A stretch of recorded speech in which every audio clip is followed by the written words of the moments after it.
Okay, hi. I wanted to talk about the numerology of the eclipse. I want to talk about the number 13 because on that day we have the number 13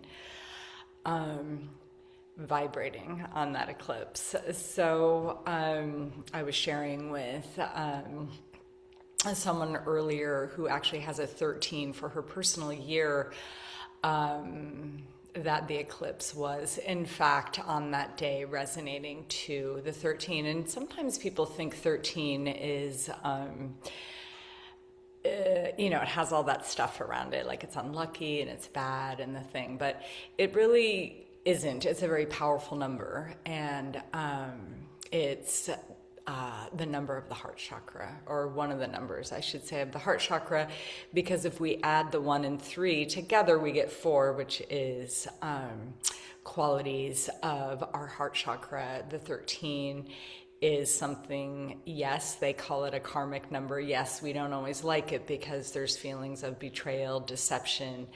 But essentially, if we pay attention, illusions being broken. And when the illusion of something that you didn't see is now revealed, which is what eclipses are all about, sometimes then it can feel not so good.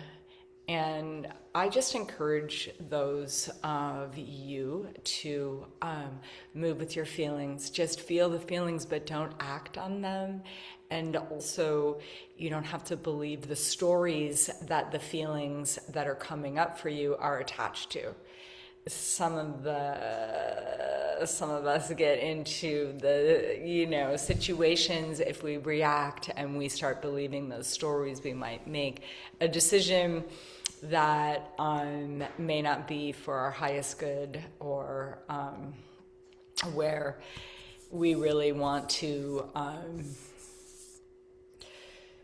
go, for lack of a better word, move us in a direction we know, moving in the wrong direction. But there's no wrong direction, because there's always an opportunity with every breath to course correct.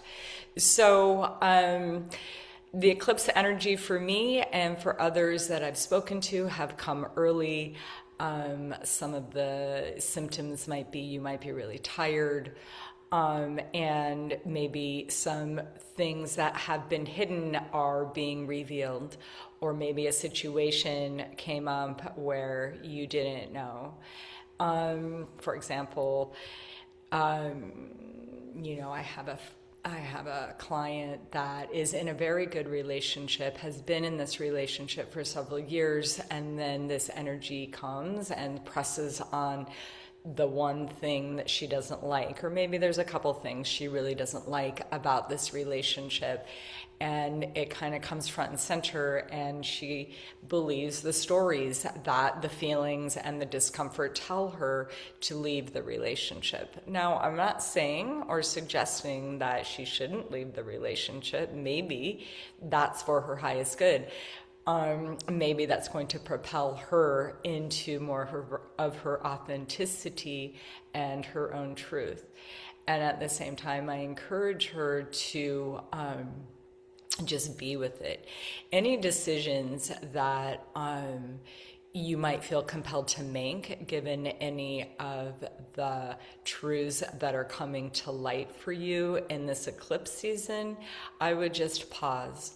Just pause until this kind of massive energy shift is over. And there is a lot of planetary shifting too right now. So you might feel one way today, and tomorrow it could look completely different. That's my suggestion. And if you are feeling that 13 betrayal, 13 disappointment, don't lose hope. There's always a new day. And what I've found is that if I'm willing to move into, as Pema Chodron says, lean into the pain. You don't necessarily run from it. And it will pass. it will pass. And when it does, you'll be able to see clearly. And every time I do this, I feel in my heart chakra. And when I'm in my heart chakra, I feel aligned.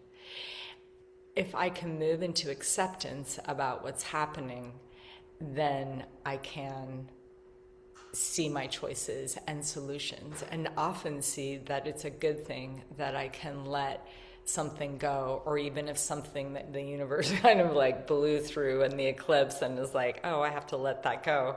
Even if I didn't want to, I can come into acceptance. Acceptance is key, big heart chakra quality. Okay, and know that acceptance isn't a one and done. There's many layers to acceptance depending on the situation or the circumstances.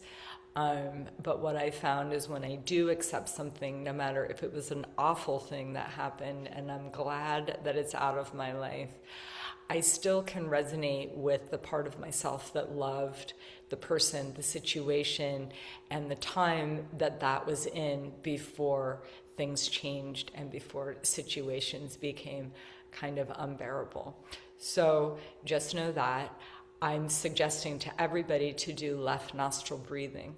So you want to take your index finger and you want to close your right nostril.